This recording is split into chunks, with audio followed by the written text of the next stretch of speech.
Alright. Saturday, Melania Trump testified, not in some closed-door deposition, not a written statement, in front of the Supreme Court under oath. And according to court documents filed Thursday, $1.2 billion frozen, 17 properties, 347 bank accounts across 6 jurisdictions. U.S. Marshals started executing seizure orders Friday morning. I've been reading these filings since they dropped transcripts to 14 pages. Exhibits run another 380. Here's what I found. The former First Lady didn't just answer questions. She provided documentation, internal communications, financial records spanning 8 years, and the justices, all 9 of them, issued an emergency order within 4 hours of her leaving the chamber. That doesn't happen. Let me show you what she said. Melania Trump, former First Lady, 2017 to 2021, then again 2025 to present. Before that, model businesswoman kept the lowest profile of any modern First Lady. The issue, she was subpoenaed to testify in the ongoing constitutional challenge regarding presidential immunity and asset forfeit connected to multiple federal indictments. Timeline, fast version. 2 weeks ago, Supreme Court agreed to hear emergency arguments on whether seized assets could be held during pending appeals. 10 days ago, special counsel filed motion requesting spousal testimony, arguing Melania held signatory authority on 14 offshore accounts. 0.5 days ago, court granted the motion over objections. Wednesday, Melania Trump entered the Supreme Court building through a private entrance at 7:14 a.m. Didn't leave until 6:47 p.m. What nobody expected, she didn't invoke spousal privilege, didn't take the fifth, answered everything. Her legal team sat there watching. According to reporters present, lead counsel looked physically ill by the lunch break. Make sure you subscribe to stay connected. Tell me your thoughts in the comments and share this video with others who might enjoy. I truly appreciate your support and can't wait to see you in the next one. When she finished, Chief Justice called an immediate conference. 4 hours later, emergency seizure orders. Friday morning, marshals moved. Now, the documents, okay, the evidence. First document filed Thursday evening. I pulled page 47. It says, quoting here, the witness provided documentary evidence of 17 wire transfers originating from accounts held jointly with her spouse, totaling $847 million directed to receiving entities in Cyprus, Switzerland, and the Cayman Islands between March 2025 and January 2026. That's not my take. That's the filing what it means. Melania had records showing where money went after federal freeze orders were supposed to stop transfers. But here's what got me. Page 112, different section. She brought receipts, actual bank confirmations,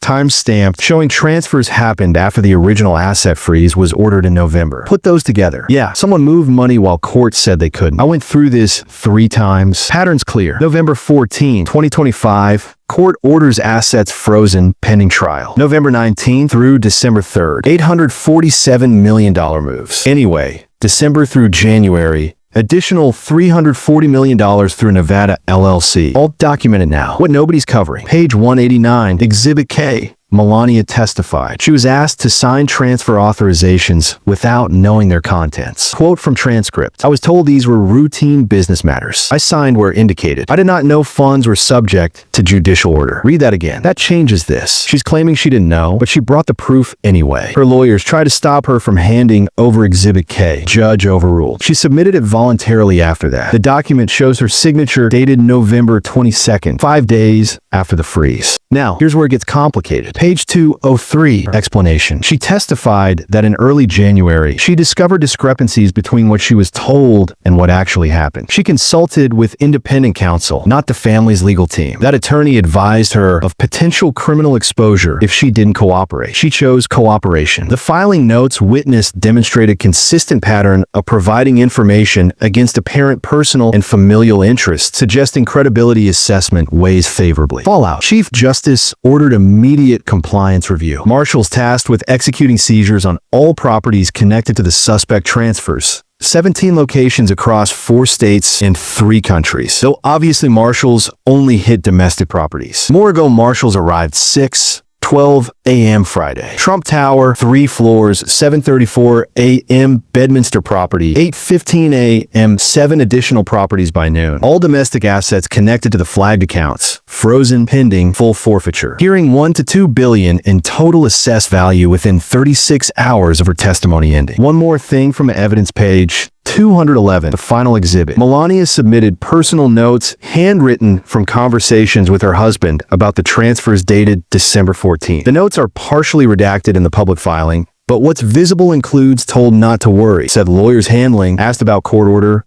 was told doesn't apply to us. Direct, contemporaneous documentation. Now you understand why the court moved so fast. That's just the first layer of this. I'm breaking down every section that matters. If this kind of breakdown is useful, document analysis, not just headlines. Subscribe. I'm covering this as it develops. More coming. Okay, but look, gotta be fair here. The other side has a point. A few points, actually. Trump loyalists say this is his coerced testimony from a spouse under duress. And honestly, some of that holds up. Their argument first, Melania was subpoenaed. She didn't volunteer. The government forced her into that chair using legal mechanisms that have never been applied to a sitting first lady. Second, spousal privilege exists for a reason. It protects the sanctity of marriage and prevents the government from weaponizing family relationships. By compelling her testimony, the court arguably violated centuries of common law tradition. Senator Mike Lee, ranking member of the Judiciary Committee, put it this way: this isn't justice. This is the criminalization of marriage. They've turned a wife against her husband using the full weight of the federal government. Don't agree with all of it, but that's not nothing. What they've got, the special counsel did seek this testimony aggressively, and lower courts initially rejected the subpoena before the Supreme Court intervened. Melania's independent counsel wasn't truly independent, appointed through like a process critics call compromise. Even Jonathan Turley, constitutional law professor at George Washington University, who's defended Trump on multiple occasions, admits, regardless of what she testified to, the mechanism by which this testimony was obtained will be debated for decades. There are legitimate concerns about precedent. Look, I'm not here to tell you who's right. The prosecution's interpretation evidence supports that money moved illegally and Melania provided documentation proving it. The defense interpretation evidence exists that she was coerced. Her testimony shouldn't be admissible, and the entire process violated executive and spousal privilege. Both can be true. That's what makes this complicated. There's also the question of her motive. And some supporters say she was protecting herself, cutting a deal to avoid prosecution. That's not noble. That's self-preservation. And there's historical precedent for spouses providing damaging testimony under pressure. John Dean's wife during Watergate, various mob cases. The pattern isn't new. Critics also point out Melania has her own legal exposure. Those signatures on transfer documents, she could face charges. This testimony might be an immunity play. Her attorneys haven't confirmed or denied whether she received any immunity agreement. The filing is silent on that. One former federal judge, retired from the 11th Circuit, said, before we canonize this testimony, we should examine what she was offered in exchange. Immunity deals don't appear in public filings, and that's a fair question. I'm also seeing arguments that the timing is suspicious. Melania, testifying now with elections 18 months away, feels politically convenient to some observers. They're not wrong to ask about timing. Courts don't exist in vacuums, but I can tell you what the documents show. And they show she provided evidence voluntarily after the subpoena, but voluntarily submitted Exhibit K when her lawyers tried to block it. That's the bridge to what happened next. This didn't come out of nowhere. Backstory quick. 18 months ago, first federal indictments landed. Asset freeze requests filed immediately. Courts granted partial freezes. 12 months ago,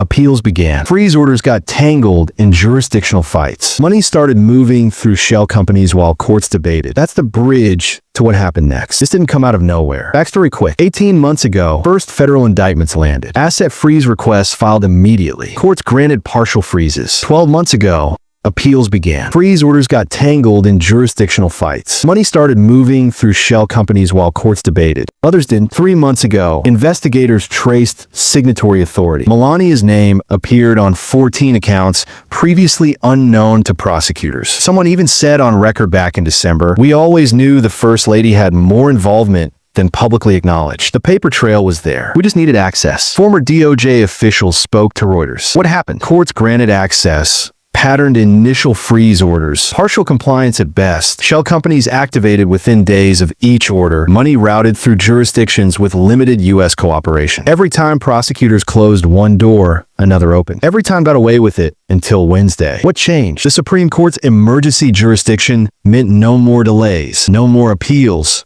Buying time. Melania was told testify or face contempt. And contempt before the Supreme Court carries immediate consequences. She chose to testify, and once she started talking, she didn't stop. See where this is going? If you're following the money trail with me, this video sounds simple, but it tells the algorithm people actually care about document breakdowns, not just clickbait. Feel like if it makes sense so far. Wednesday, 2:34 p.m. Eastern. Here's what happened. Melania Trump was asked directly by Justice Ketanji Brown Jackson about her knowledge of the November transfers. Her answer, quoting the transcript, "I knew money was being moved. I was told it was legal. I signed what I was asked to sign. I now understand that was not accurate." Chamber went silent. What followed? Justice Alo requested a 5-minute recess. Chief Justice Roberts called counsel to sidebar session resume with all 9 justices present. Unusual for testimony proceedings, 47 minutes. That's how long the next segment lasted. During that time, Melania submitted exhibits J through M, the handwritten notes, the bank confirmations, the timeline she'd reconstructed with her independent counsel. Now, what everyone missed while media focused on the seizure orders, something else happened Thursday night, a separate filing. Case number 24 into 1847, docketed at 11:47 p.m., criminal referral, not for Melania, for 3 attorneys who advised on the transfers. Then, Friday morning, before the Marshall raids even started, 2 of those attorneys attempted to leave the country through Teterboro Airport. Customs stopped them. Passports flagged overnight. Attorney General's office confirmed Saturday morning. Both are in federal custody, pending arraignment Monday. The 3rd attorney lead counsel, who sat in the chamber watching Melania testify, surrendered voluntarily Friday evening. 3 lawyers, all facing obstruction charges, all connected to the advice Melania says she relied on. Here's what that means. The government isn't just seizing assets anymore. They're building criminal cases against the people who made the transfers possible. And if those attorneys flip like Melania did, the exposure goes higher. You can see the strategy in the charging documents. Start with the advisors. Build the record. Use their testimony for the next level. This is where it gets interesting. Don't go anywhere. What I show next is the expert analysis, and it explains why this matters beyond the headlines. Drop your prediction in the comments. Do you think this leads to additional indictments? Then keep watching. We're experts saying. Former federal prosecutor, Southern District of New York, 17 years experience. What Melania did is textbook cooperation. She provided documents the government didn't know existed. That's not coerced testimony. That's someone getting ahead of criminal exposure. Plain English, she came with more than they asked for. That's significant. Another one, constitutional law professor at Yale. The spousal privilege argument fails because she waived it voluntarily. You can't claim privilege was violated when the witness chose not to invoke it. Key there, she had the right to stay silent. Chose not to. Here's what's interesting. Even Alan Dershowitz, who's defended Trump repeatedly, admits the exhibit case submission was devastating. Once she handed that over Volin, after her own lawyers objected,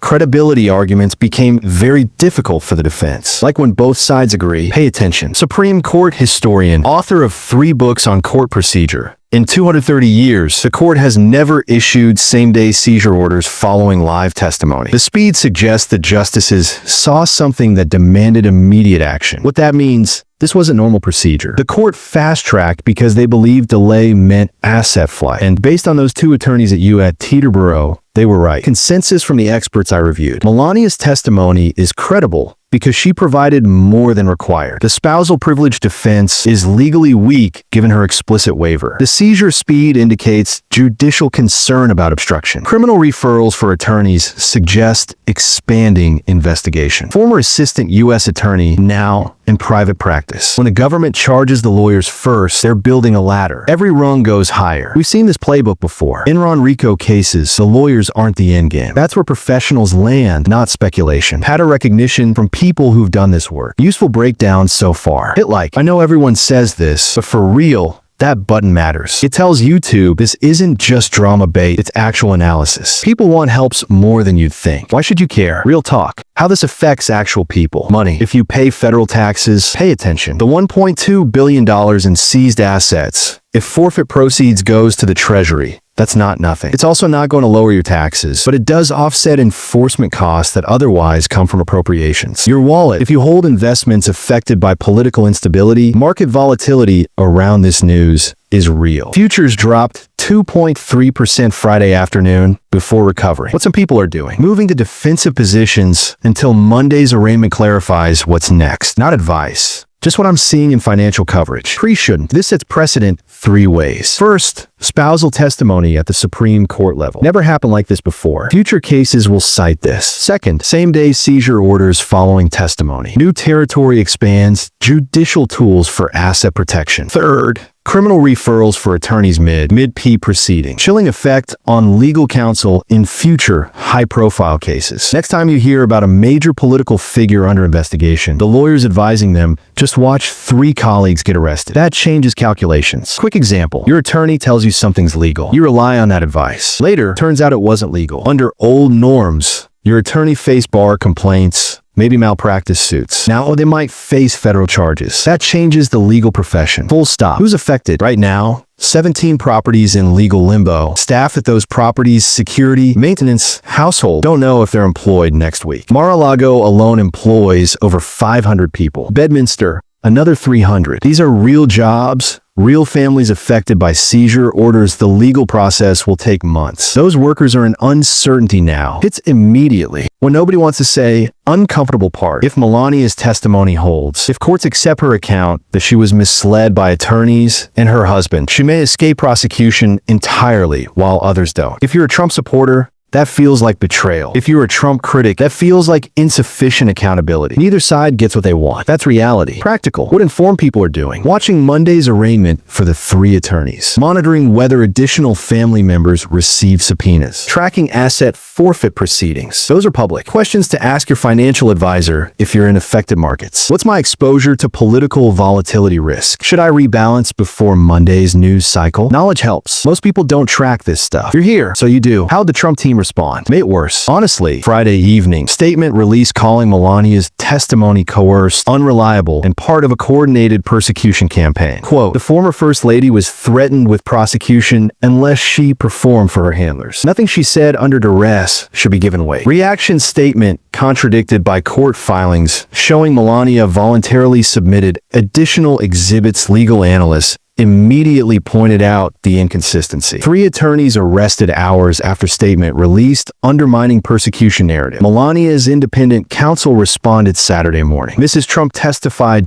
truthfully and voluntarily. Any characterization otherwise is inaccurate. She remains committed to transparency throughout this process. That's a public break. First Lady's lawyer contradicting the president's statement. Then this morning, additional development. Anonymous sources inside the legal team told reporters the president is furious and considering all options regarding the testimony. What options? Unclear. Pardons don't apply to a civil forfeit. Executive privilege was already litigated and lost. CNN's reporting suggests internal discussions about whether Melania should be removed from the White House. Other outlets say that's overblown. Either way, not cooling down, heating up. The family response made this a bigger story, not a smaller one. The contradiction between coerced and voluntary submission will dominate Sunday's shows. What's still unclear? 1. Did Melania receive an immunity agreement? Filing doesn't say. Prosecutors won't confirm. If she did, scope matters. 2. Why now? She had this documentation for months. What triggered cooperation in January versus earlier? 3 additional family members, Don Jr. and Eric, have signatory authority on some flagged counts. Subpoenas possible,